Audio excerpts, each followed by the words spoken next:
That's for the audio sync.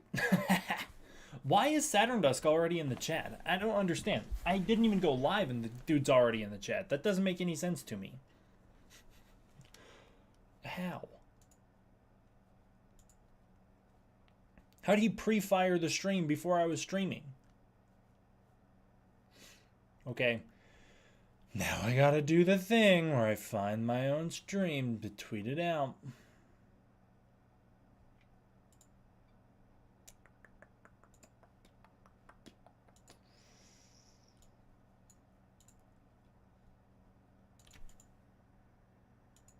Weird. Weird. Says I'm streaming, but then like doesn't show me where the stream's at.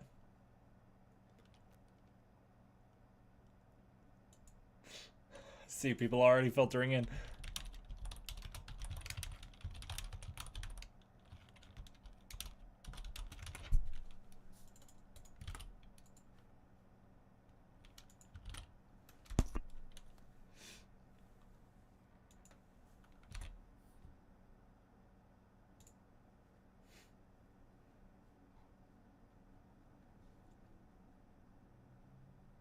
Booyah. Okay, we're done. Tweet it out. Ready. We are ready. All right. I'm so tired all of a sudden. I have not been sleepy all day until like right this second. Gosh. What's up, Screaming Yan? What's up, General? What's up, Childish? Welcome to the stream. Mickey, how's it going? Arts, how's it going? Sun, how's it going? Goji, how's it going? King Kaiju Films, OMG, meow. The Godzilla fandom is strange. Water is wet. Yes, I know. I know. How's it going?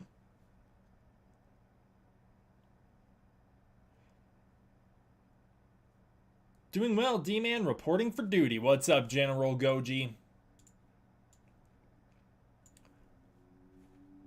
All right, I've got something a little different planned for today. I've written out a whole discussion video, okay? But I thought it'd be more fun to have it live.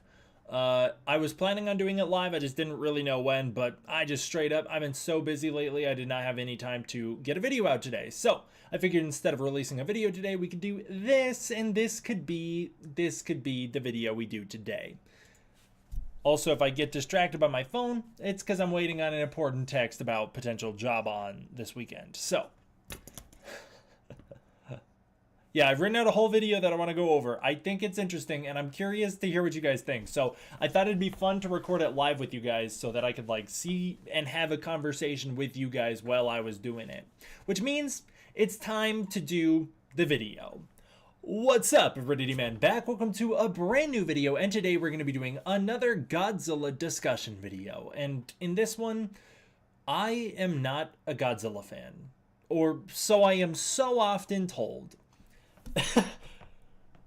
I want to find out, I want to talk about the Godzilla fandom for a minute because, yeah, I've got some interesting thoughts on the way the fan culture has been. It's just weird to me, and it's been weird to me ever since I've started making Godzilla content, which is 10 years ago, too long ago, way too long ago. But yeah, I want to I want to have a chat about the Godzilla fandom because I think it's such a strange place, and not necessarily bad, but weird, and I want to talk about it.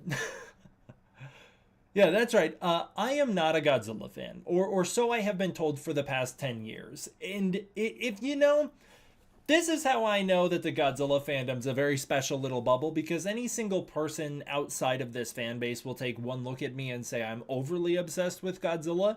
Anybody who sees my room, you know how hard it is for people who are not Godzilla people to see the world that I live in, my room, the way I dress, all the Godzilla clothes and merchandise. I'm a walking ad for Godzilla fandom.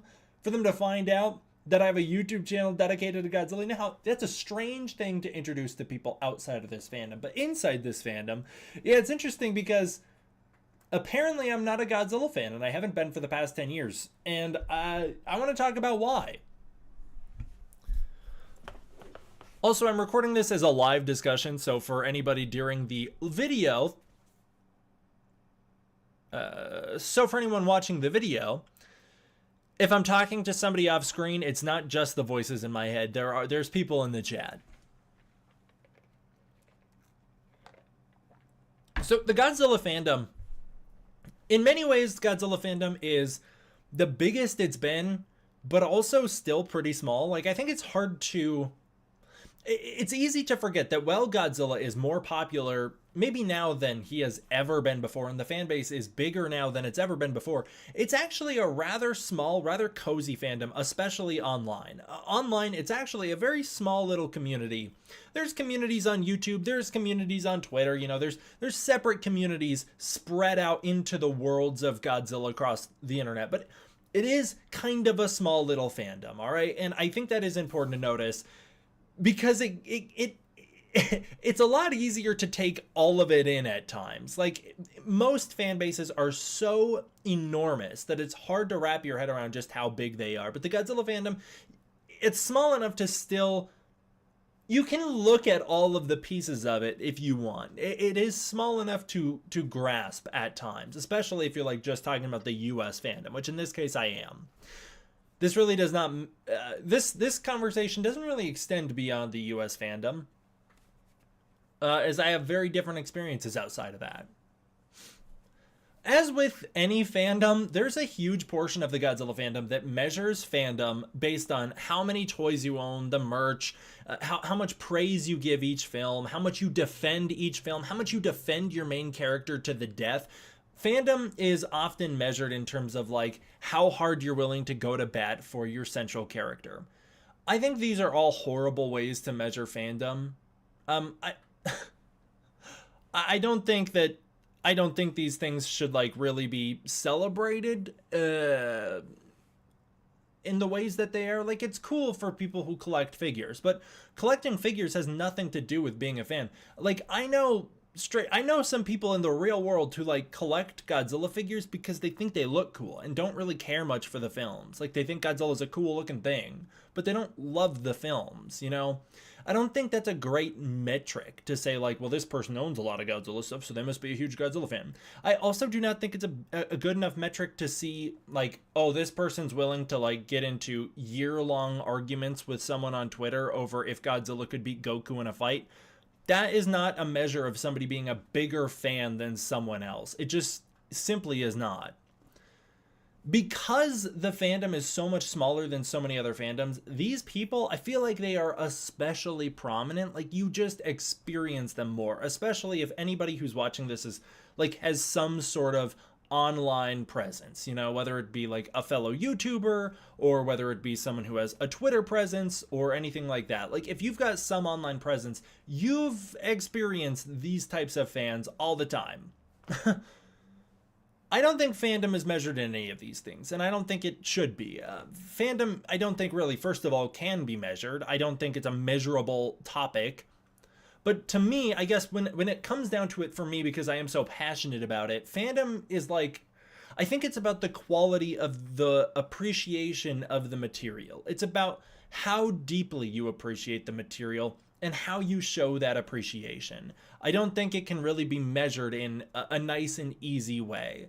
There are some members of the Godzilla community who are very prominent, members who are more prominent than me, who I look at and I don't see the fandom represented the way that I feel about it. You know, as in like, I look at some people in the community and I see different motivations for why they are so prominent. And I don't think it's all the time the quality of their fandom as much as sometimes it can be like the desire for clout. And I've seen that a lot. I've seen a lot of people pop up who desire clout, and I don't think that just because they have a bigger platform that they are bigger fans than other people. And I don't love to measure fandom in the first place, but I do think that's also important, as I've seen a lot of people try and measure fandom based on how big of an influence you have. You know, back in the day, I feel like I kind of used to do that when I was younger. Like, I used to think a lot of myself because I had so many followers.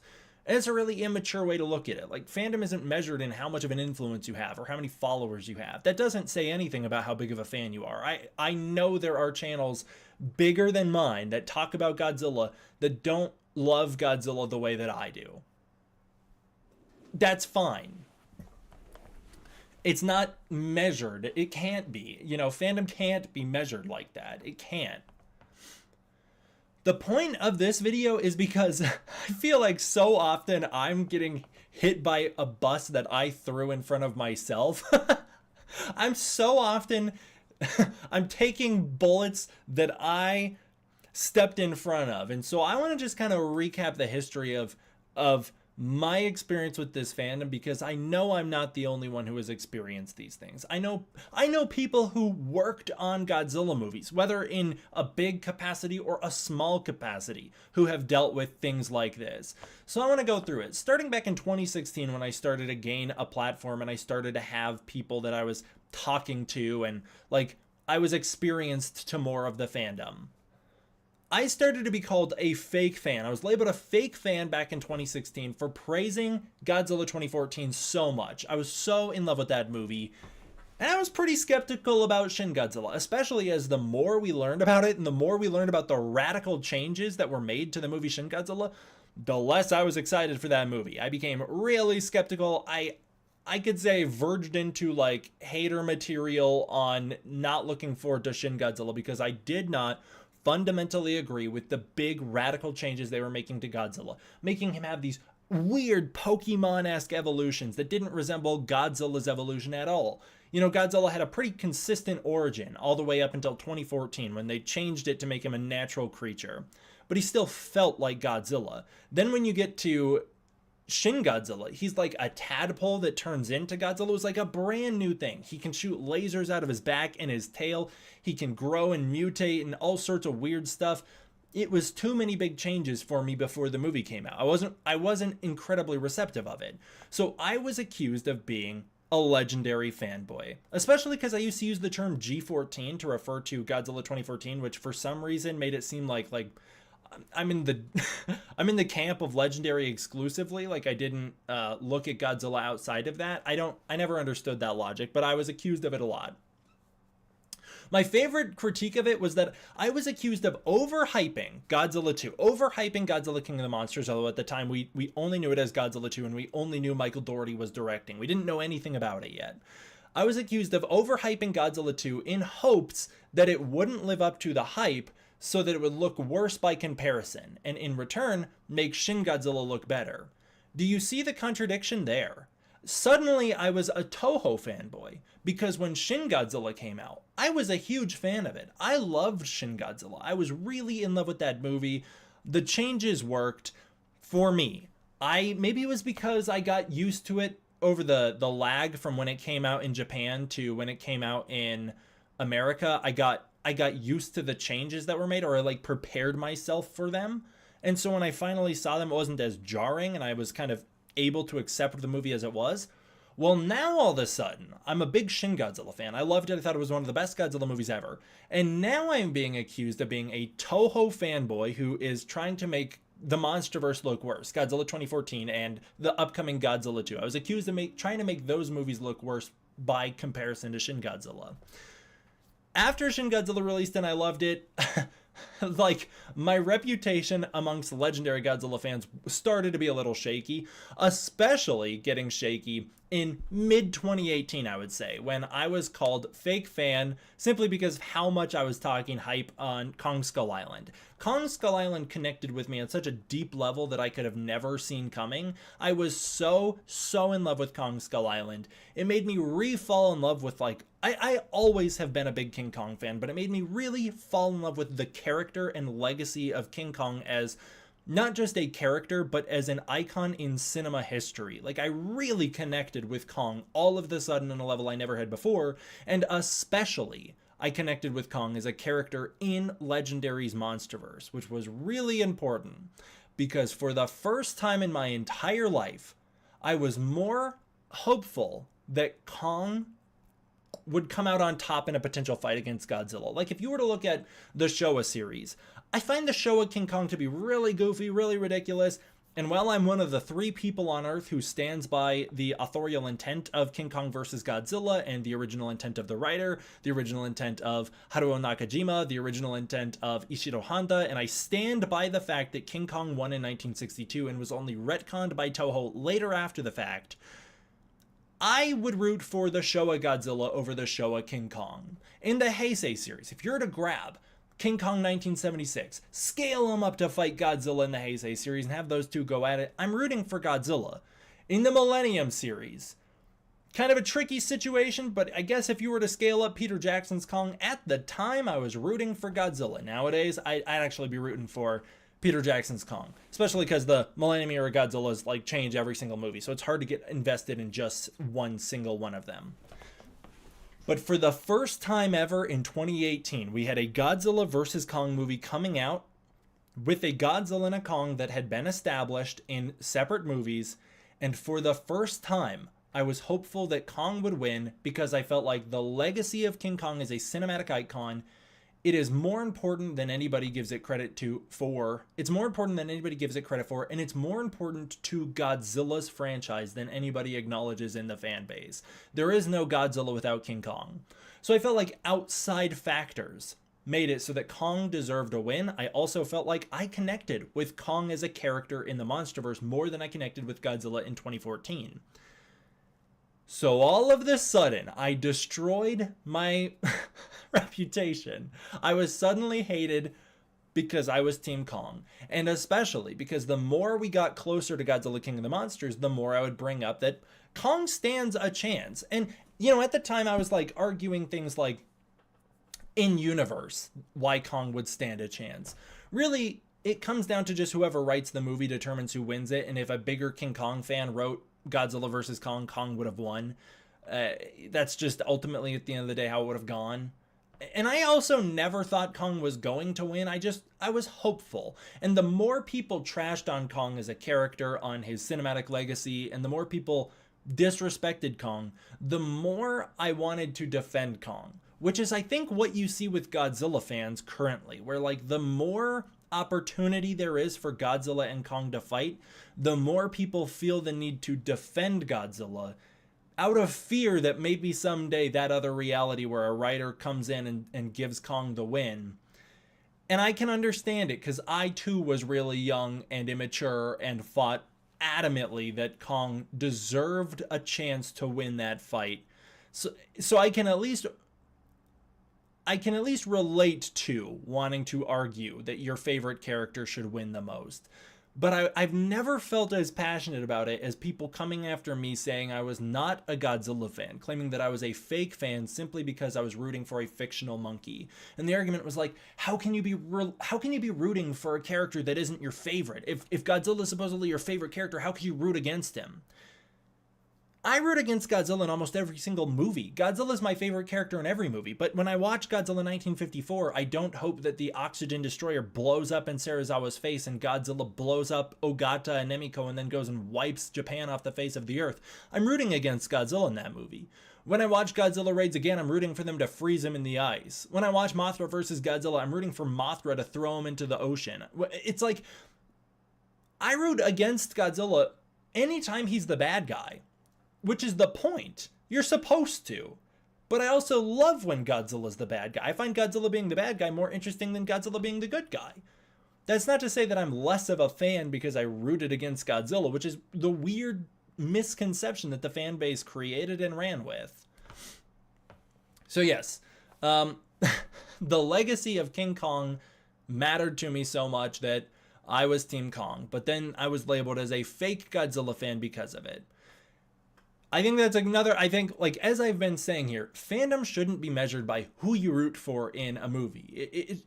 If you rooted for Godzilla in Godzilla vs. Kong, you're not more of a Godzilla fan than somebody who rooted for Kong on the grounds that they rooted for Kong. If you rooted for Godzilla in Godzilla -1 and you hoped that he was going to blow up all those ships at the ocean, you're not a bigger Godzilla fan. You need help. What did you take away from that movie? If you wanted Godzilla to kill everybody, that's freaky, man. I don't think fandom should be measured by how much you root for a character. I think it should be measured by how much you love and appreciate the material. You know what I mean? This is where things get even more interesting because after King of the Monsters came out in 2018, I was called a King of the Monsters glazer, a MonsterVerse fanboy, and I wasn't a real Godzilla fan. I was a King of the Monsters glazer. That's all it was. which I guess I'm still called that to this day. As -1 started to approach, we're skipping a couple years here because this is all the Godzilla versus Kong debate going on. As Godzilla -1 approached, I was called a Toho fanboy, and I'm still called this all the time. A Toho fanboy, a fake fan. Because for the first time, for the first time since Godzilla has come back to theaters in 2014, I found myself disappointed and more critical with a movie than I was in love with it, and that was with Godzilla Kong: The New Empire. So for the first time ever, I watched a Godzilla film and it didn't connect with me the way I hoped it would. Which by comparison makes it seem like I love -1 against it, because -1 came out so close to it, and -1 is like my favorite Godzilla movie. Those two things, they're not they are separate entities. My love for Godzilla -1 is separate than my disappointment with The New Empire. Those are two separate things, two separate conversations. They get brought up a lot because they were released so close to each other. But they are not the same thing. And me being disappointed with a movie that I still liked, it doesn't make me less of a fan than somebody who straight up loved The New Empire. Maybe it means you like The New Empire more than me, but I don't think that doesn't matter, and I don't think it should. That shouldn't be a measure of how much you love fan base or how deep of a fan you are. And the best way I can prove this is the Godzilla anime trilogy. You guys hated the Godzilla anime trilogy. You hated it. And if me, and I know some of you guys in this chat might not, like Godzilla King of Kaiju is a fan of the anime movies like I am, but straight up, if me having major issues with the Godzilla film that I still like New Empire, makes me a fake fan, then what are you, the average viewer who hated the anime trilogy? I loved those movies. I loved the Godzilla anime trilogy. I was one of the only people defending them when they came out. People were always attacking me for loving the anime trilogy, always calling me an idiot, saying that I had bad taste, saying that, again, like, you're a fake fan for defending these. These don't even have anything to do with Godzilla. He's barely in them. They're still Godzilla movies, are they not? If you're supposed to say, like, well, I love every Godzilla movie, and that makes me more of a fan than you. What a ridiculous concept. That's not how you measure fan base. And people hated the anime trilogy. People were very critical of Singular Point. I loved both of these projects. I really loved the anime trilogy. I'm one of the, still to this day, a shameless defender of it, one of the only ones. And I loved Singular Point when so many others didn't. That doesn't make me a bigger fan than someone who didn't like those projects. The truth is, at the end of the day, all that matters to me is that I love good stories well told, and I love them even more when Godzilla is in them. I love Godzilla. I love seeing new incarnations of Godzilla. I love when filmmakers take big swings with Godzilla, like in Godzilla Kong: The New Empire, a movie that gives Godzilla a silly redesign, a radical alteration, gives him all these, like, he's got all these abilities, he can supercharge, he's flying around the anti-gravity field, all these big swings that didn't work for me. I love that they tried it, because I love Godzilla, and I love to see new things with Godzilla. And it's so silly to me out and just like ignoring the grand scope of how much I love Godzilla. And at the end of the day, the real reason I'm making this video, the truth is, I've been getting a lot of comments saying that I'm a fake fan lately because I've had some more critical discussions on the MonsterVerse, and I think that's ridiculous. And also because I wanted to promote Growing Up with Godzilla, a series I was just in with Donnie Winters. I had a wonderful time on that show. I really think you should go check it out. I'll link it down below. I've shouted it out on the channel member page or the community page. I've shouted it out.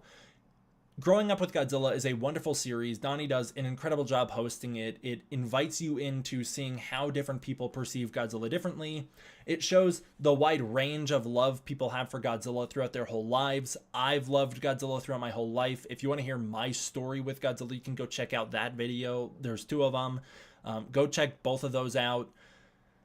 But yeah, I just wanted to say, I love Godzilla. If you want to hear about my actual fandom, go check those videos out. And if you don't like to have critical discussions on Godzilla, that's completely fine. You might not like my videos, but that doesn't mean that I'm not a fan of Godzilla. I think that we as a fan base really, really need to get comfortable with 2 things. Number one, this is something that Kaiju Canuck brought up on that same series, Growing Up with Godzilla. Kaiju Canuck had this wonderful message at the end of the series, which is that you shouldn't feel compelled or obligated to love everything.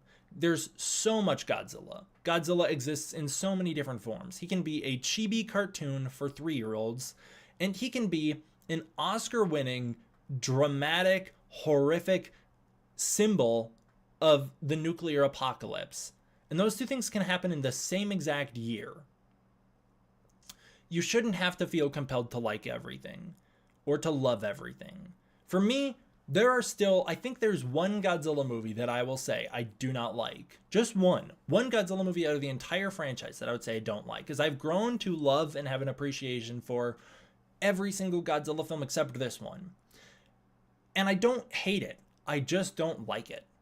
And that's Godzilla vs. Megalon. And I'm glad that there are people out there who love that movie. I'm glad that it connects with some people. It just doesn't connect with me. No matter how many times I watch it, it doesn't connect with me. It's actually one of my more watched Godzilla movies because I'm trying to convince myself to love it. It just doesn't hit for me. And that's fine that some of you guys love that movie. That's fine that some of you guys adamantly hate that movie. It's the only Godzilla movie I don't love. Or that I don't really like. There are a few Godzilla movies that I don't love. But that doesn't make me more of a fan than anybody else. And that doesn't make me less of a fan than anybody else. You shouldn't feel obligated to love everything. And the other thing, I think this is so incredibly important. We need to grow more comfortable as a fan base criticizing our favorite movies and our favorite characters because we should ask for better. We should ask for better than what we're given. If you loved New Empire, that's so great. I'm really glad you loved that movie. I wish I loved it. I don't think it's a terribly well-written movie. And I've brought up why video after video. And if you watch my videos and you still disagree, that's completely fine. But I have seen no compelling argument. I've not seen anybody counter any of my critiques in a way that dissipates them, that absolves them, that makes it so like, oh yeah, I wasn't wrong about that. Not that I think you should, as I don't think it's your job to convince somebody else to love this movie, and I don't think it's my job to convince somebody else to have issues with that movie. I'm just saying, I think we need to grow more comfortable criticizing the things we love. I think, generally speaking, there are issues with the New Empire that need addressing. And if you don't want to acknowledge that, that's fine. If you truly don't see it, that's also fine. So many people see it. So many people can see it. There are issues that need to be addressed with that movie. Whether it just be the score, moving on from that score and that composer and asking for something else, or whether it be asking for more consistency in the visual effects, or whatever, asking for more thoughtful storytelling. I do think that there are things that we should be asking for higher standards on.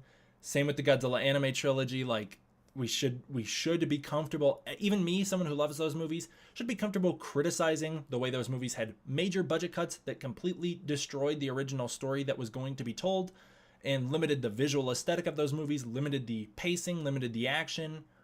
We should be comfortable criticizing that element of those movies. We should be comfortable criticizing elements of our favorite films.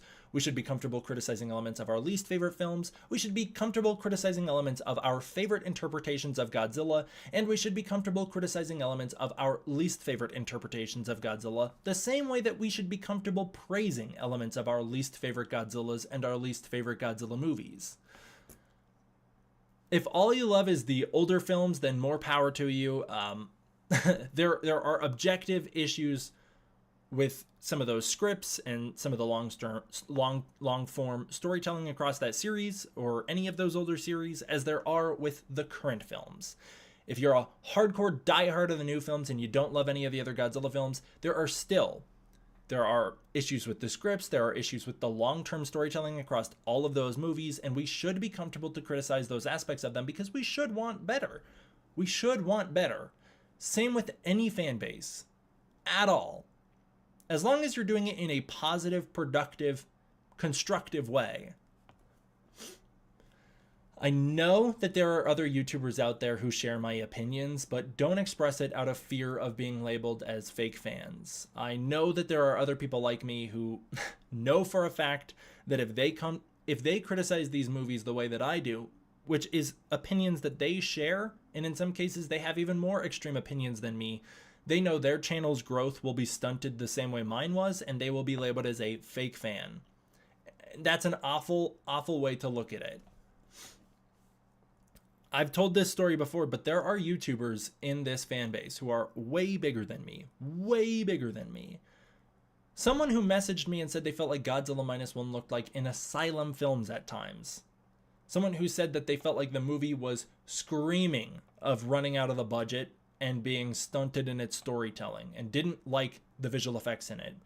And that person praised the movie unanimously and was right there celebrating the Oscar win as if they were always on Team Minus One. And they were not comfortable sharing their critiques because they knew they'd be labeled as a fake fan, the same way I have been for criticizing elements of certain Godzilla films. So that's my big rant.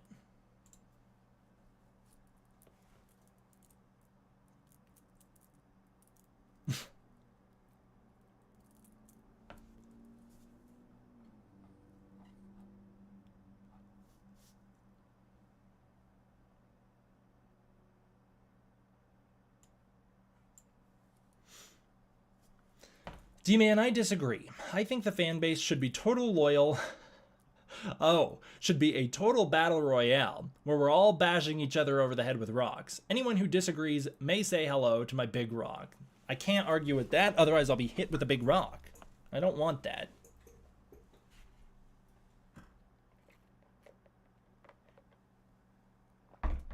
Whoa, really? Hated Minus One but loved GXK. That's not the only person I've heard have that opinion. There's this dude who has been like, I don't want to call him anybody out. I'm not going to call him out by name. There is a dude who has been spamming my recent videos with comments, like 4 comments a video. And it's all within the last 24 hours, just going on enormous rants, calling me a fake fan for all the reasons we've discussed. Dude hates Godzilla Minus One. Dude hates human characters in Godzilla films. I don't know. I think, you know, if this person was given the opportunity to make a Godzilla movie, I'd connect with like 8 people. But that's not, the dude loves Godzilla. You know what I mean? It's not like he's not a Godzilla fan. Clearly a big Godzilla fan. Clearly very passionate about Godzilla. And I'm not to say that, like, to measure fan base. Like, it's not to measure fan base and to be like, well, I'm a bigger fan because of whatever. But this is a person who is not comfortable criticizing aspects of Godzilla movies, and I think they should be.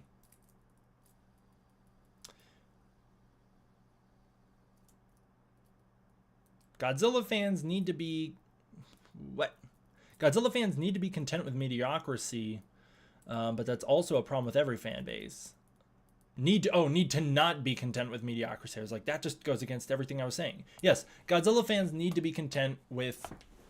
They need to be content asking for more. And I don't think any of the Godzilla films that have come out, I would not say have been mediocre. I could say that maybe the execution of the anime films was not as good as it should have been. I could say that there are incredibly big problems with those movies, and I will not deny that. I don't have many of the issues most people do, and I can defend my position on that. I wouldn't say that GXK is a mediocre movie, even though I think Godzilla Kong the New Empire is a mediocre entry of the MonsterVerse. I would actually say I think it's not a great entry of the MonsterVerse. I don't think it's a mediocre movie, especially when you look at it for what it really is. And when people hate when I say this, but it is the truth. The New Empire is a children's movie. It was made for kids. It was made for people between the ages of like 8 to 18. That's the honest primary demographic for that movie, if not younger. But D-Man, Kong rips a wolf in half at the start of the movie and it sprays blood all over him. Ultraman is a show that is undeniably made for like 6 to 14-year-olds. That was a primary demo for Ultraman back in 1966. Ultra 7 had tons of blood and stuff. Kaiju getting dismembered left and right. GXK made the blood green for a reason. It made the blood green so that it was not scary, not off-putting. Yes, there was a child in my theater screaming when that happened, which was hilarious, and everybody thought it was hilarious. This child also loved the movie and had a wonderful time after that scene. Just because something has one kind of like, oh man, I can't believe they did that moment, it doesn't. Well, they put apes' heads on spikes. Just because it has like 1 or 3 moments throughout the movie that are a little adult, that doesn't mean it's not a kid's movie. It is a movie made for kids and families, and that's fine. And I think especially when you look at it under that context, it's a really good movie. I really stand by New Empire as being one of the greatest kids adventure films that has been released in a long time. I don't think it's a great story, especially when you look at it in the context of the MonsterVerse and long-term storytelling.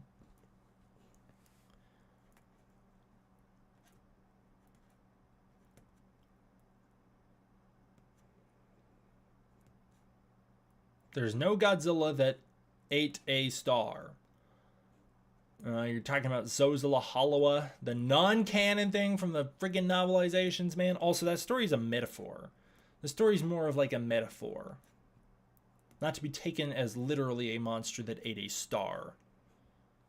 And it's talking about like soaking up the radiation in Hollow Earth, I think is really what that's about.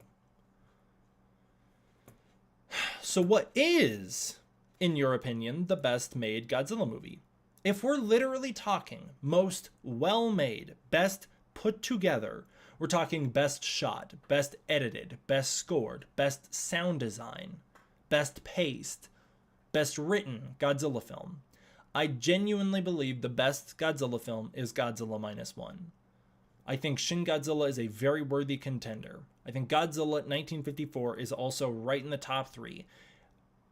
And I think that Godzilla 1954 has some issues that hold it back. Like there's a weird little jump cut right before Emiko starts crying and, you know, and Serizawa's burning his papers. And I think that's literally a small technical error that does hold the movie back a little bit in terms of literal filmmaking. But not to say, like, I think when you consider the time and conditions and circumstances the movie was made, Godzilla 1954, I think, blows the rest of the series out of the water in terms of what they accomplished and how well made that movie is. I stand by that is an absolute perfect film. I think it is perfect from start to finish. And I think it's perfect because it's a movie where you can look at it and you can really see the hard work of every single person involved in that movie, whether it be Ishiro Honda, the director, Akihiko Hirata as Serizawa, Ifukube on the score. Every single person did the best, absolutely the best job they could, and the film came out incredible. It has stood the test of time over 70 years. It is a perfect movie. It is a masterpiece. I think Godzilla -1 will be looked at under very similar circumstances, especially because of the budget that movie had to work with. It is an incredible feat of filmmaking that they accomplished what they did. That's the reason they won the Oscar. I don't think Godzilla -1 had the best VFX at the Academy Awards in 2024 from 2023. There was probably some movies that, technically speaking, had better CGI than it. That's not why it won the award. It won the award because of the context in which it was made.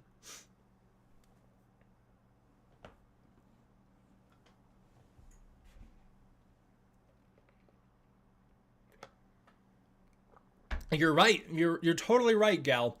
You can argue for every movie the for the time argument. You want to hear a great example? I really like Terror of Mechagodzilla. I think it's a very well-made movie. I think Terror of Mechagodzilla is an incredibly impressive movie.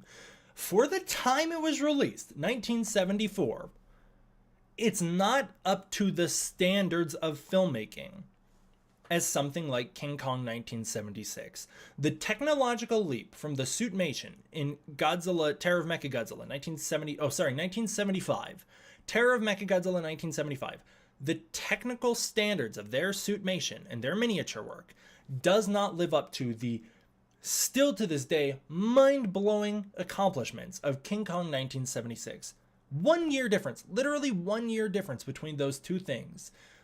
But that's because of the budget, that's because of the time given to Kong, that's because of Toho was really struggling.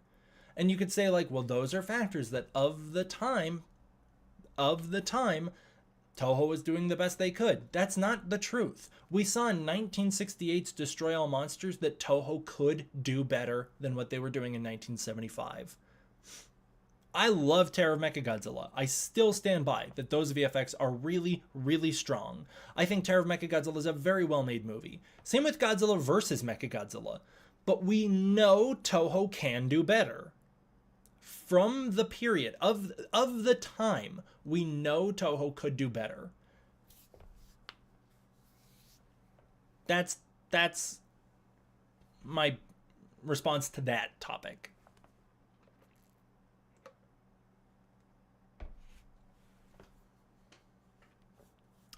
GXK is definitely reminiscent of the 80s toy movies Transformers the movie and G.I. Joe the movie. Just good old fun adventure with some darker moments for 90 minutes. You can see Adam's influence. Yeah, and again, I think if you look at it under the context of GXK being like a children's movie, like Adam Wingard says it is, like an 80s action cartoon made live action.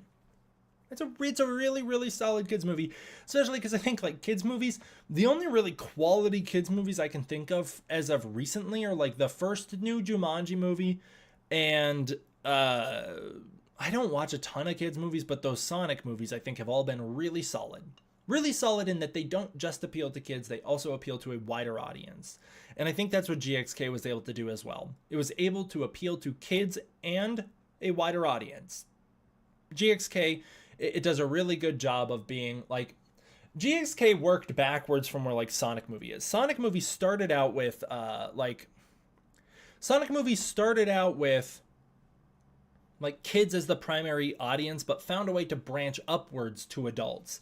GXK started with like, we're in a series where adults are the primary audience, and they found a way to extend the olive branch to kids, and then actually made that like focused on that olive branch.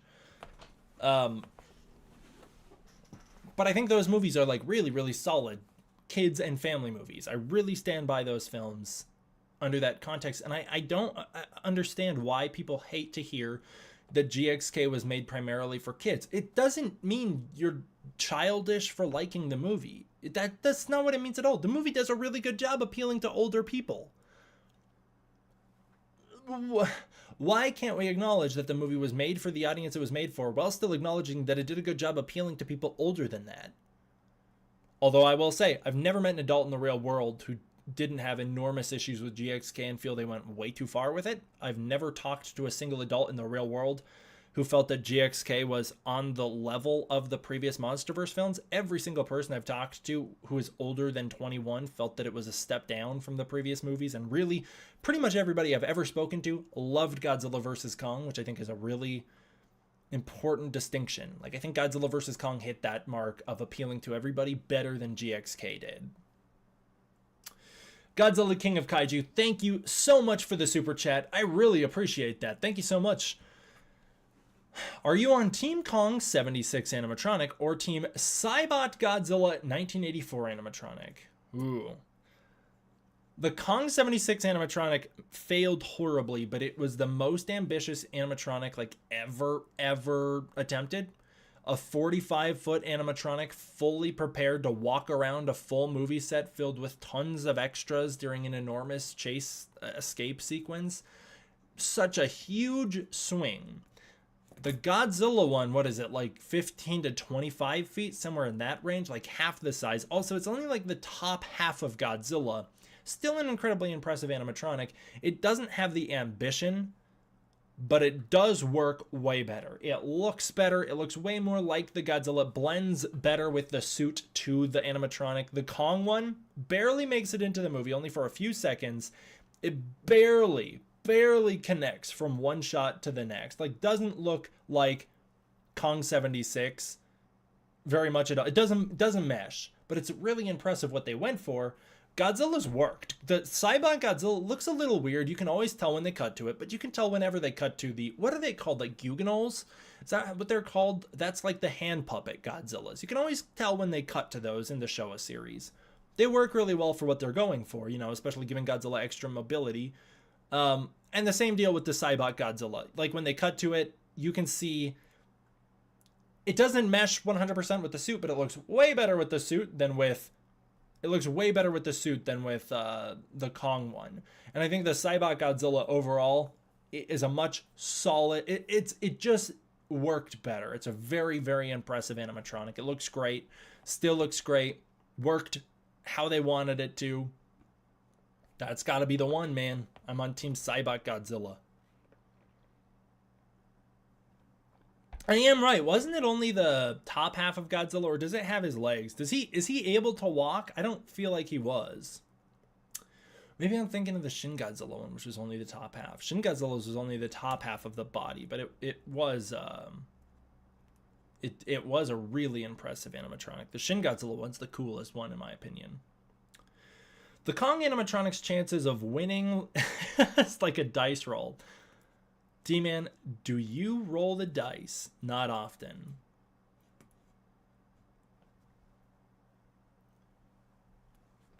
Are you on Team -1 or Team Legendary Godzilla? Nuclear Goji edits? What? Are you talking about in a versus match? Am I on the Team Godzilla that's 4 times the size and can eat -1? I think versus battles are silly. Unless you're asking me which Cybot I think could win in a fight, and then I'll engage. I've seen a picture of Cybot Godzilla where it's a full body one, but I'm not sure if it could walk around. Okay, maybe I'm getting my wires crossed with Shin Godzillas, but I do remember the Cybot Godzilla. Let me pull up a picture. I've got pictures on my computer. I kind of feel like, why do I remember it being only the top half of his body? Oh, I don't have pictures of him saved. Godzilla 1984 Cyborg. Animatronic. I don't think he could walk. Oh, it is a full body. It is a full body, but I don't think he could. Oh, but they cut him in half. That's why. Because they cut him in half. He could come in 2. So sometimes he could be just the top half moving around. But he's actually not as tall as I remember. He looks great, though. And his face is so creepy. Especially now when it's all rotted away. It looks great. That one's it's a great animatronic. They should have restored it and put it back in action. Yeah, me too. I love whenever Godzilla's lip raises in that movie when he's roaring. It's such an awesome detail.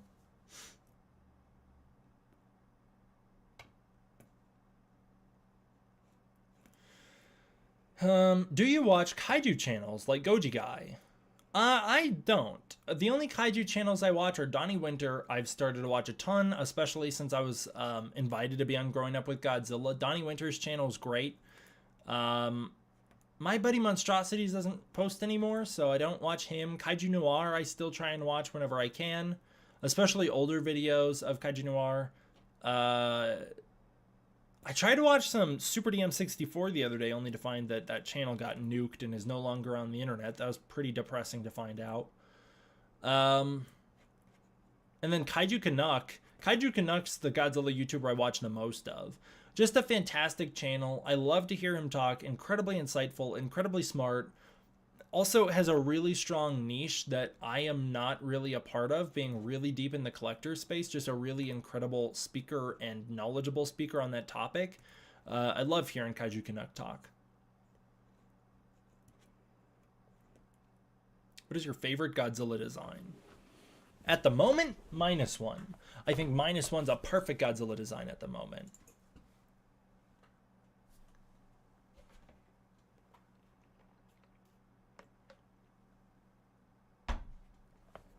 If -1 gets a sequel, what do you hope they'll do with the new design if they do give him a new design? I do think that they will give Godzilla an updated design in a Godzilla -1 sequel, if that is what they're making, which I do think it is. I do think that they will give Godzilla a new design. I don't know what I would want, to be honest. I would want something different just because, from a story perspective, if Godzilla regenerates different after he gets his cheek blown off, he's gonna have to look different after he regenerates from scraps. So I think Godzilla should look different. How different? I don't know. I really like there's this artist who I'll show off in an upcoming news and updates who does this Godzilla Infinity series, like it's a fan film he's working on, and the redesign of Godzilla, the redesign of Godzilla -1 by that artist is so freaking perfect. I really like it. -1 I like more than that redesign, but I think you do need to change the design because I think Godzilla should regenerate differently. Have you seen other franchises, or are you a kaiju conservative? I used to be way more, I used to explore the fan base or the genre, the subgenre way more. I'd be watching Gamera all the time, Yongari, Reptilicus, a ton of American giant monster movies, them, you know, all of these movies in and related to the genre, all of these Harryhausen monster films. I'm not very adventurous with my fandom anymore because I just simply don't have a lot of time. Being a YouTuber is incredibly time consuming, and I don't get the time to explore the way I used to, which is something I talk about in Growing Up with Godzilla. Again, you should really go check out Growing Up with Godzilla over on Donnie Winter's channel. I've got that. It's on the community tab right now. So check it out there. I've linked it. It's just, yeah, we talk a lot about that. Yeah, I'm a big Ben 10 fan. I'm a huge Ben 10 fan. I love Ben 10 and I watch Ben 10 all the time. I've been 10 on a lot in the background when I'm going to sleep. It's like my go-to going to sleep thing. His body will probably look the same. Maybe he'll have different spines. Orca Boss, I'm kind of along those lines as well. Yeah, I'm kind of along those lines as well. Watch Gamera Rebirth if you're not a fake Godzilla anime fan. I would love to.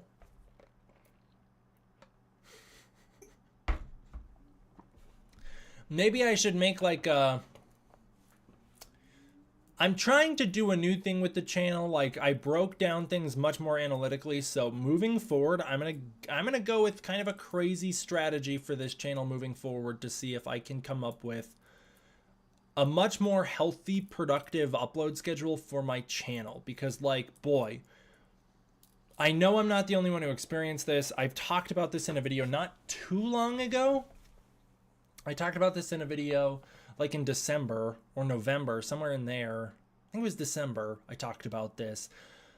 Omni viewers talked about this. Up From the Depths just spoke about this, that it's really, really hard to get content out there and to get it seen these days. YouTube has shifted from being about subscribers. It's no longer really subscriber based. It's way, way more based on the YouTube algorithm. And the YouTube algorithm is not designed in a way to promote your subscriptions to you. If you're subscribed to me, the odds of you getting sent my videos, promoted my videos, it's actually very low.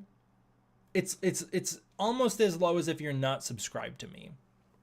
If you watch every single upload I watch, you are going to see my videos pop up. If you don't watch every upload I post, you're not going to see them as often, which is maybe something I should look into posting less. But yeah, like posting videos, it goes to the algorithm, not the subscribers. Like, being a sub matters less to YouTube these days than ever before. So I need to try something that's much more healthy for channel growth because, guff, I just don't get work as much as I would like to. So I need this to be a much more healthy job. But maybe I'll do something on the Patreon where I can set like Patreon goals where it's like, if we hit this goal, I can review Gamera Rebirth, that kind of deal. Because that would at least let me explore the genre again. I'd love to do that.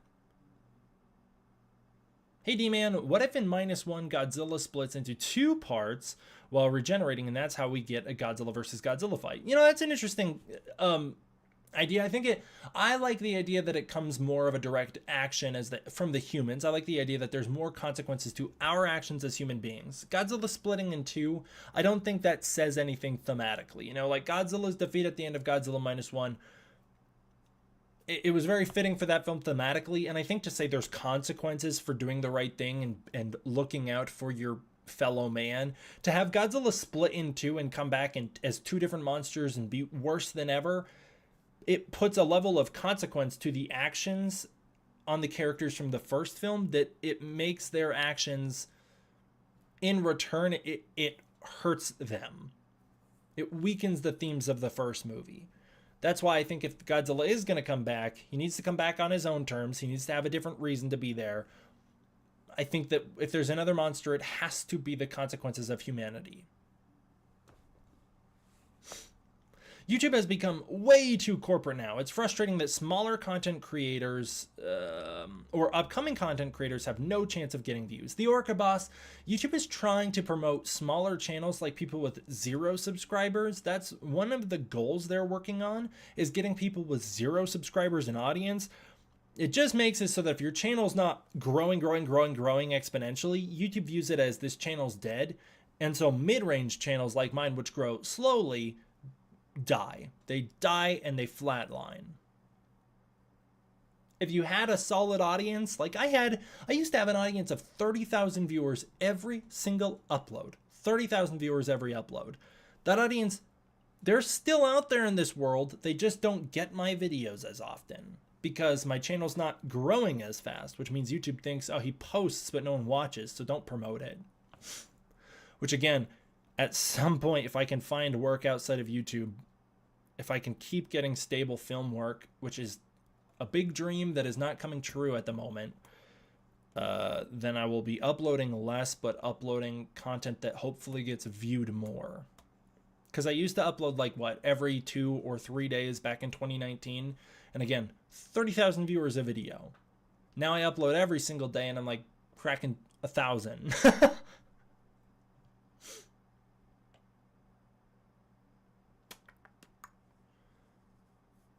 YouTube, though, is the most mainstream outlet in the world. I cannot deny that. It's insane how people get away making AI slop and getting money for it on YouTube. Again, it's just that those videos take off. They get quick eyes on them, and because they get quick eyes on them, they look like they're skyrocketing, which means YouTube promotes it even more, which exponentially skyrockets them, so their videos get even more and more sent out there. It's, I think, easier to grow a channel from scratch at the moment, at the current landscape of YouTube. I think it's easier to grow a channel like from scratch than it is for a channel like mine to reactivate and grow again.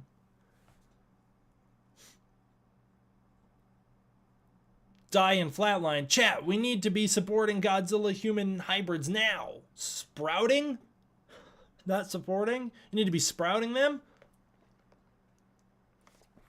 Godzilla King of Kaiju, why are you wanting to grow Godzilla human hybrids? We gotta talk, man. Something's wrong with you. I think we need a platform instead of YouTube as a fresh start with better moderation. Wow. Why did that struggle so much? I don't think there will ever be a platform that comes around that's better than YouTube that replaces it. YouTube's just too OG. Maybe someday, but I don't see that in the near future. But that also means AI YouTube channels will get better audience, while creators who put so much work into their videos will fall behind. Yes, and you can see that all the time, every day happening. Maybe plan ahead on making a top quality video in case you'll be out. In case you'll be out, coach. What?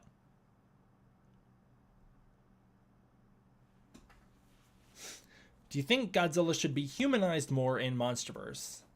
Nightcrawler, I've got a huge video that just came out a couple days ago about what I would do to fix Godzilla in the MonsterVerse, and that's not one of the solutions I have. I think there are lots of other things to work on with Godzilla than over-humanizing him.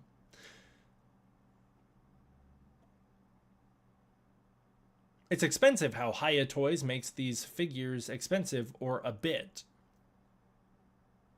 Huh? Yeah, I get recommended smaller channels all the time. I really do hope your channel picks up steam again, D-Man. Thank you so much, Winter. I'm hopeful. I'm gonna try something different here. I'm gonna really try and like play the game more algorithmically in this next couple of weeks to see if playing the game more algorithmically pays off better.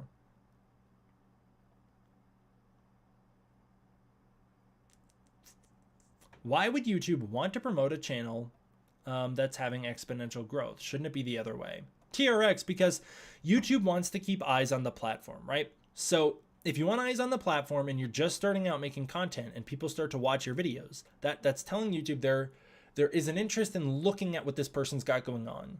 So the more people look at it and the more the more people go to your channel to see what's up, the more YouTube says, oh, people are really interested in this. And so it's like this exponential effect where the more interested people seem, the more YouTube pushes it out. At some point, if YouTube starts pushing out that content creators' videos and people don't click, or they scroll away, or they look away, or whatever, it is going to be detrimental to the channel, because now the channel is putting out content that's getting ignored, which is telling YouTube, there is no longer an audience here, stop pushing out the content, which is what happened to me and is happening to me right now. So again, I'm going to try and see what happens if I start to make little tweaks to this channel to be smarter algorithmically. Do you have any tips for growing a channel? I'm working my way to having my channel be a form of revenue to help promote my art. Yeah, Kaiju, these are my tips. I think, so first of all, I think content creation needs to come from passion, not a drive for money. Passion. You have to have passion for the material. You have to have passion for your topics. If you have passion, that's the number one thing. If you're passionate about it, you can share that and people will see that and respond to it. If you're not passionate about it, there's no point in watching you. Second of all, I think you need to focus on, like, is the content that you're releasing at a standard of quality that you would consume? I watch YouTubers who are not overly edited. Like, I think there are some YouTubers in the Godzilla community who are much popular than me, much more popular. That's not the type of content I watch. I don't watch the over edited stuff. It's too much information overload. It feels, it's just not for me. I really like the slower pace. I like the time spent with the content creator. I like that. Like I said, my favorite content creators in the community being Kaiju, Kaiju Noir, Kaiju Canuck, Donnie Winter, Super DM64, Zazubar, like some of the older ones. But like content creators who have a slower pace and who... I like when you get to spend time with the content creator, get to know them. I also like the slower pace where where you're not being bombarded. I don't like to be bombarded with information. Outside of the Godzilla community, the YouTubers I watch are very similar. Like the editing style is more intense. They're more video essayists, but I watch a lot of commentary YouTubers, like Pinely, like Danny Gonzalez, like Drew Gooden, Curtis Connor, Gabby Bell, Chad. That's mostly the type of stuff I watch. I also watch, what's his name? Cinema Tyler, Matt Drapier, Nando V Movies, The Weekly Planet, and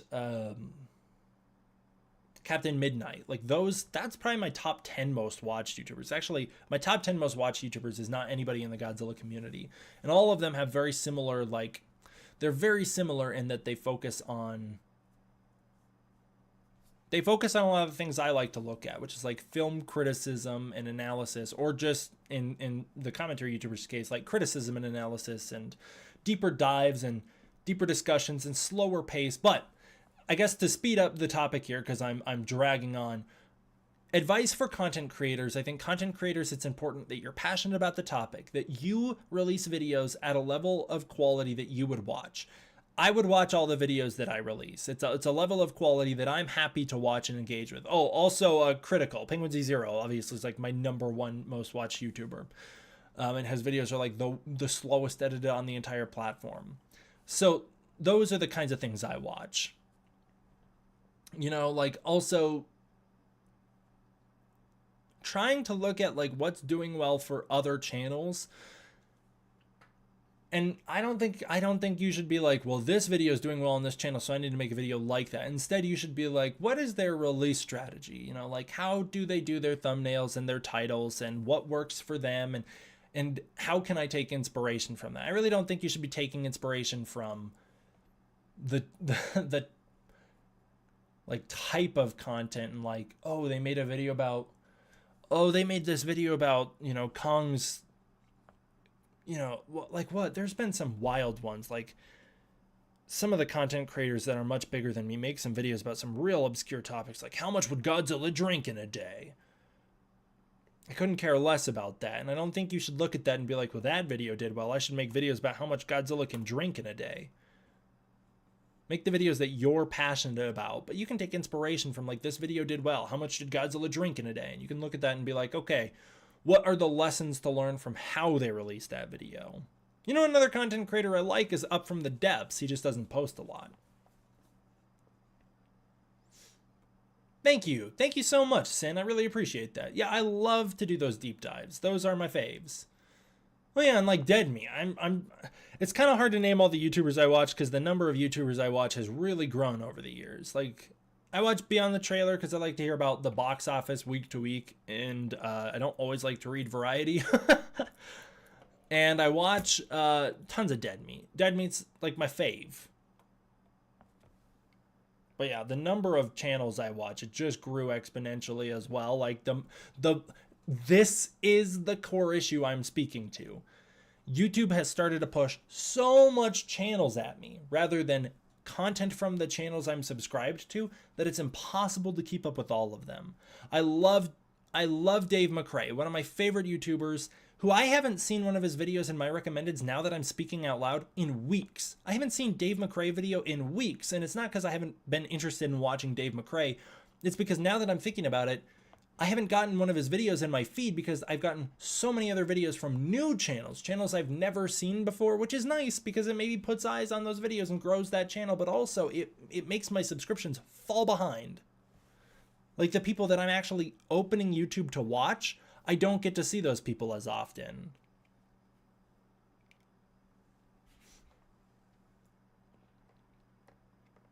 I'm glad to hear we're on the same page about Curtis and Danny. I like when your videos are more serious, and then I can have them playing while I'm working or while I'm drawing. I like to do more serious deep dives as well. News videos are great. I enjoy news videos. My videos have always been made to be videos that you either can watch but also could just have on in the background. It's always been my intention is that you could just listen to my videos like podcasts, but I'm glad to hear that. Also glad to see the Charlie love. For feedback, I watch you, OmniViewer, Goji Center, Atomic Fan. I've actually never heard of Atomic Fan. And Mr. H. Videos where it feels like you're having a normal convo with the creator are very interesting. I also love deep dives. Well, I hope you've been liking my recent videos then, when I've been like clipping some of these live streams to create discussion videos out of it. I've actually loved doing that format, and it makes me want to stream more often. Like I'm going to do that with this video as well. I'll never forget King Godiro. I'll never forget. Yeah, so much brain rot. I'm luckily I'm getting off YouTube Shorts because gosh, that was just destroying my attention span. Genuinely, really detrimental to my overall mental health. I've never been on TikTok. I'm off Instagram for the most part, which I'm now being told by like a brand that I was going to be working with that I need to start posting on Instagram again. So I'll try and post on Instagram again. And yeah, man, it sucks.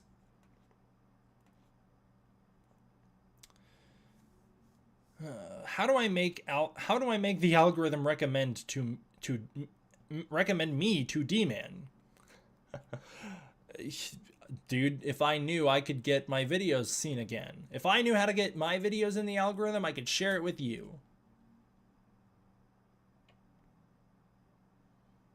Your vids are very rewatchable too. Well, thank you very much, Noob Master. I feel like that's not entirely true. I feel like a lot of my videos are news videos, which are not very rewatchable. Although I will say, and maybe this is like self-obsessed, I went back and watched a ton of my videos from 2018, and they were all news videos, and I was having a great time relearning about the ad campaign that was King of the Monsters through my videos. I just had a great time looking at those old videos again.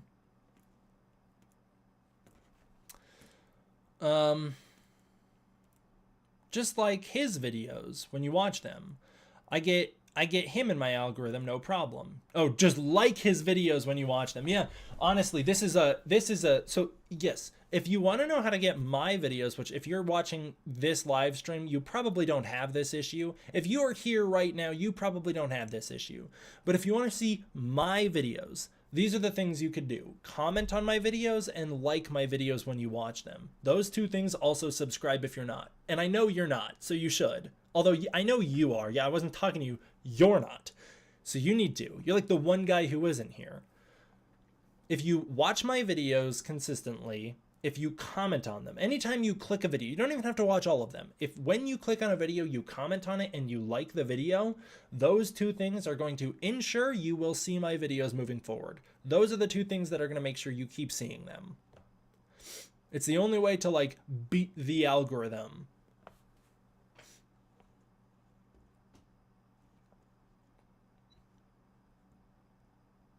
Yeah, Kaiju Scaler, I'm not a fan of the people who make videos covering GXK leaks, especially the ones that have like 500,000 subscribers, cover GXK leaks and then make videos claiming that they don't ever cover leaks and then like denounce people who cover leaks, trying to play the like role of, hey, we would never cover leaks. Look at us, Jared Krzyzewski. We're so awesome that we don't cover leaks. And then they still have a video on their channel where they leaked that Mothra was in the New Empire, but they called it a rumor, so it was okay. That really upsets me. I really don't appreciate when people leak information on movies, because it's like, hey, and I know I used to be young and immature and I used to leak stuff, but once you're past the age of like 14 and you can recognize that there is incredibly hardworking creatives out there who are trying their best to make movies for you to enjoy, whether you enjoy them or not, they're trying their best. You know, I think it's, you're either ignorant or you're a bad person when it comes to that. And I think in some cases people are straight up. I think they know that they're being naughty and they're being naughty anyways. Gosh darn, it ticks me off, man.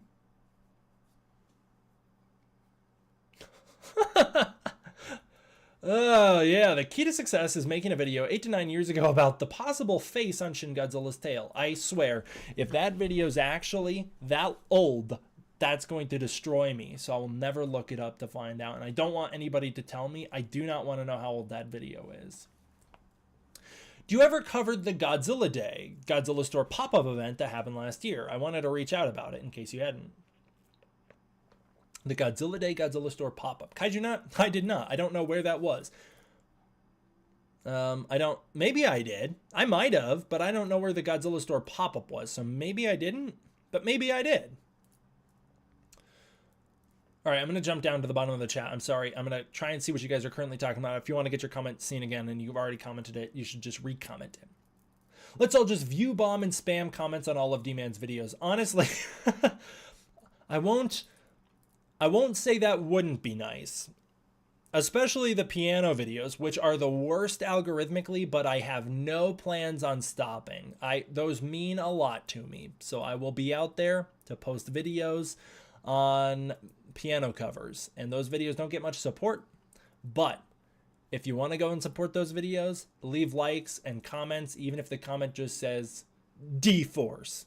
On every single video you watch of mine, if you just comment D-Force, you don't have to say anything else but D-Force. If 53 of you watching this video comment D-Force on all the videos that I post, it honestly will do a tremendous amount for the channel, because that's just the way the algorithm works. I don't know why. I didn't design it.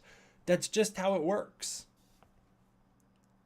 Hey, D-Man, clarifying how the humor in King of the Monsters is about the levity and not the tone. I feel like the dialogue compromised the tone of the movie.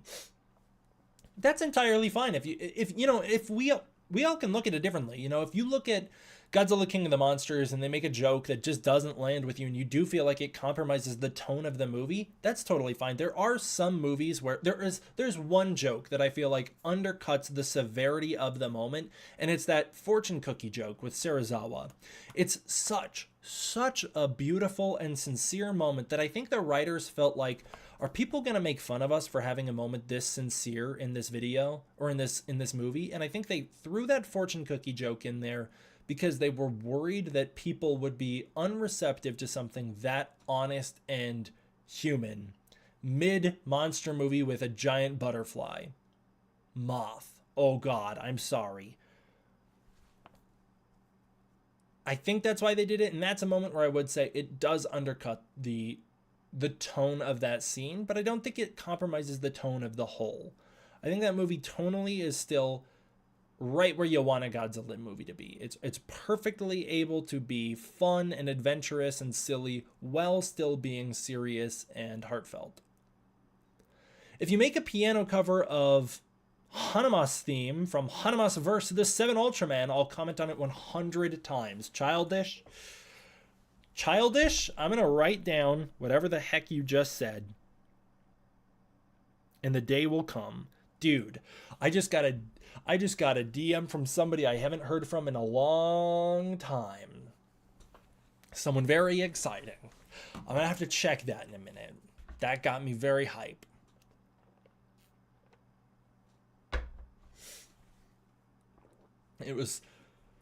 That's pretty cool.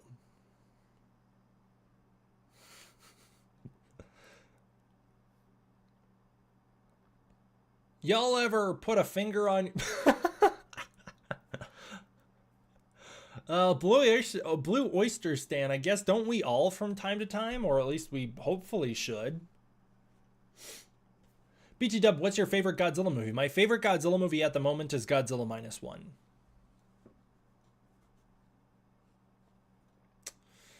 I love your piano covers.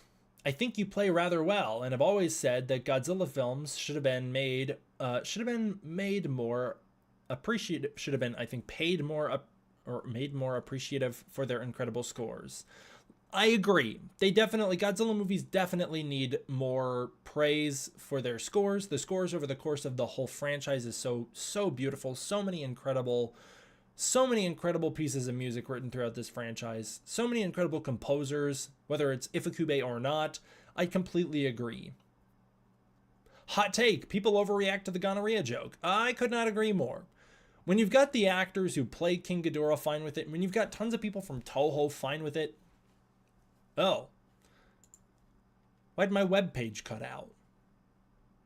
Am I still streaming? Did my internet just die?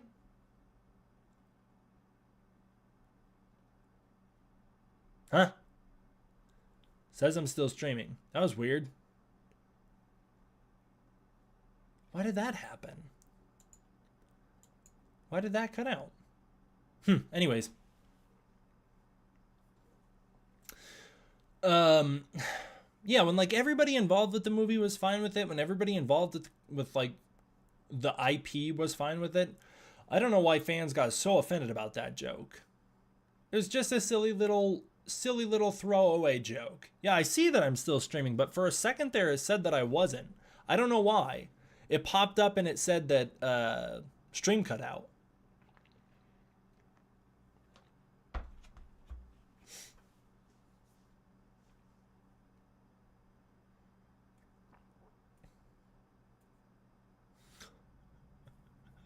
Winter, where do you send me DMs? I don't think I've ever seen any DMs from you. I hope it wasn't a ghost, Acno. It better not have been. How's it going, Acno? Thank you so much for all of your support. Just joined late, so sorry if discuss your thoughts on Godzilla Battle Line. You play? Landshark, I do play Godzilla Battle Line, but, and this is embarrassing to admit, I'm trying to save money, so I haven't played Battle Line since the new season dropped, because I know the next time I open it, I'm gonna buy the season pass, and I'm gonna buy the Battle Pass support, and I have not played since the new season dropped, and I'm nervous to open it back up because I spend money on that game, and I don't have tons of money to spend, so I'm trying to be cautious with my money. Don't know if you know the store Anime Jungle, but they collaborated with Toho to do a pop-up. Oh, really? A pop-up shop in Tokyo, LA. In Tokyo, LA? What is Tokyo, LA? Little Tokyo. Oh, Little Tokyo. I happen to have worked that event. That is awesome. I would love to work at a place like that. Unfortunately, I don't live close enough. I've actually never been to Little Tokyo. If you're live streaming on your phone, is there a way to see the comments? Yeah, I'd imagine. I've never live streamed on my phone. King of the Monsters was Warner Bros. Overreacting to Godzilla 2014 being too serious and not shoving Godzilla on screen every 5 seconds. New Age waifu, Godzilla's not on screen for so much of King of the Monsters. In regards to the gonorrhea joke, I'm more disrespected that one of them. Dude, why can't I ever read? I'm more disappointed that one of the mispronunciations wasn't the old American, I'm going to assume you're saying Ghidra pronunciation. I'm pretty sure even the novelization used it at one point. That's true. I feel like straight up any other Ghidorah mispronunciation that people make in the real world would have been funnier than the stupid gonorrhea joke. I just didn't have that big of an issue with it. I haven't played a battle line match in months, but I keep logging on for the rewards. Fair enough, man. I freaking love battle line. Need to look for a job near me. No, me too, brother.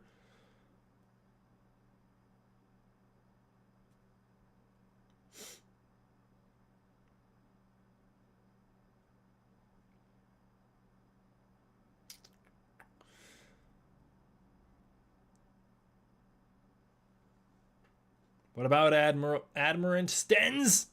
I like Admiral Stenz. I think he's a cool character.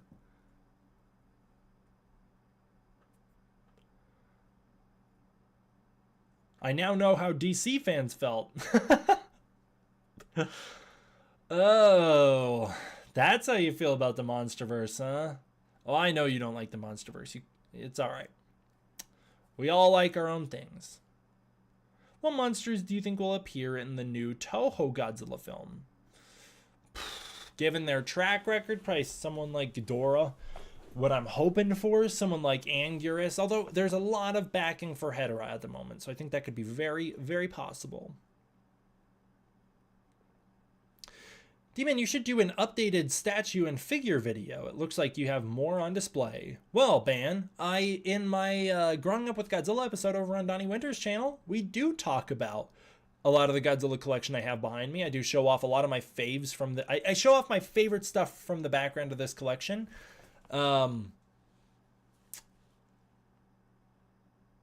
But maybe when we hit 100, maybe when we hit 100K, maybe I could do that. I can do an updated...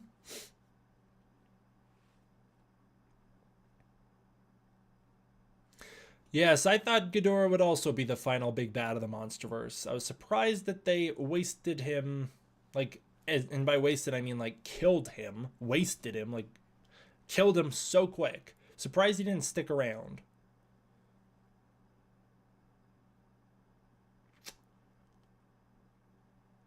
Oh, Godzilla King of Kaiju. I think that the female characters in the anime trilogy were not handled very well, and it's because they were all the female characters, you talk about the male gaze, all the female characters in the anime trilogy are written through the lens of, like, their relationship to Haruo. Like, they don't have a ton of worth outside of their relationship to Haruo, whether it be at odds with him or whether it be in love with him. And it just so happens that all three of the main female characters in that trilogy wind up in love with him at one point or another. I think having a much stronger separation between character and relationship is very important, and I feel like with female characters it's a big issue with films. A lot of the time female characters only exist in the context of their relationship to the man, and those anime movies are no different. Oh, it's why I liked when Yuko stood up for herself at the end of City on the Edge of Battle and wanted something completely different than Haruo.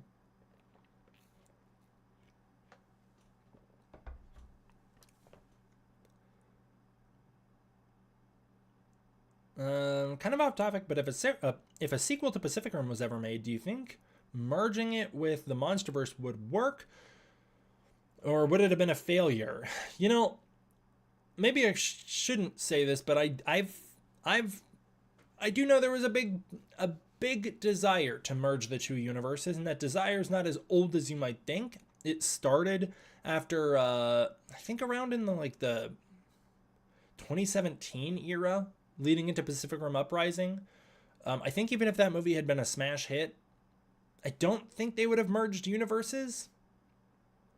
But I don't know. I don't think that idea is completely off the table. I think it's a huge mistake, personally. I think if that happens, just end it. I don't want to see any more MonsterVerse, and I don't want to see any more Pacific Rim after that point. Just end it and reboot. But, you know, especially because, like, audiences have not responded terribly well to the multiverse over at Marvel. They didn't respond to it well at all at DC. So I don't want to see Godzilla destroyed by a multiverse as well.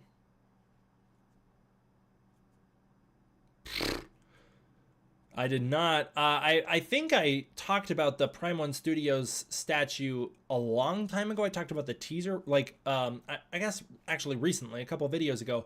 But there was a teaser a long time ago for this new Prime One Studio. My internet cut out again? What's up with that? What the frick, man?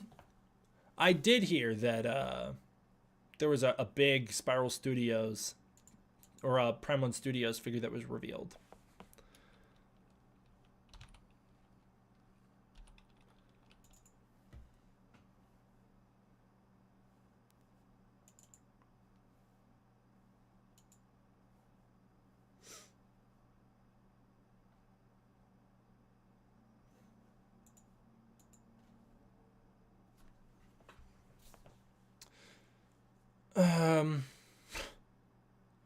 Yeah, I could see them building mechs in the MonsterVerse as well. Jaegers and mechs in the MonsterVerse to try and bridge that gap. But for two different universes to build the same technology under different circumstances, just yuck.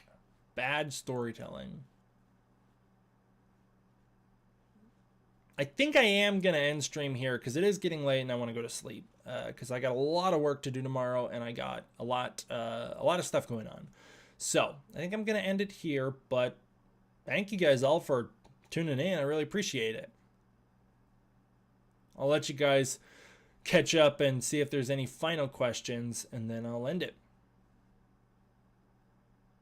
How would you rate each Pacific Rim movie and show if you did watch Pacific Rim: The Black? I only watched season 1, but the first movie is the best, and then The Black, honestly.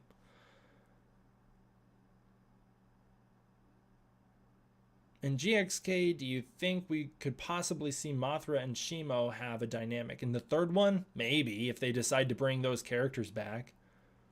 I would expect Shimo to be back, but I don't think Shimo's going to have a ton to do. I don't know if Mothra would come back. Good night, D-Man. Take care. Hope things get better for you. Thank you so much. Sleep easy, man. See you whenever fate reunites us again. Noob Master. Hopefully not long. I am excited for GXK 3. Nah, I don't get much sleep, but I'm going to try. All right, guys. Well, thank you guys all so much for watching. I really appreciate it. Especially big thank you to my patrons over on Patreon. It means everything. It's the best way to support this channel, the most direct way to support this channel. If you want to support the Patreon, you can use the link in the description below. Through that, you can get early access to content, access to the Discord community, and more. If that's not your thing, please consider joining the channel as a channel member. It gets you exclusive perks. And that'll do it for this one, guys. Thank you all so much for watching. I'll see you all next time for the next one. D-Man, out.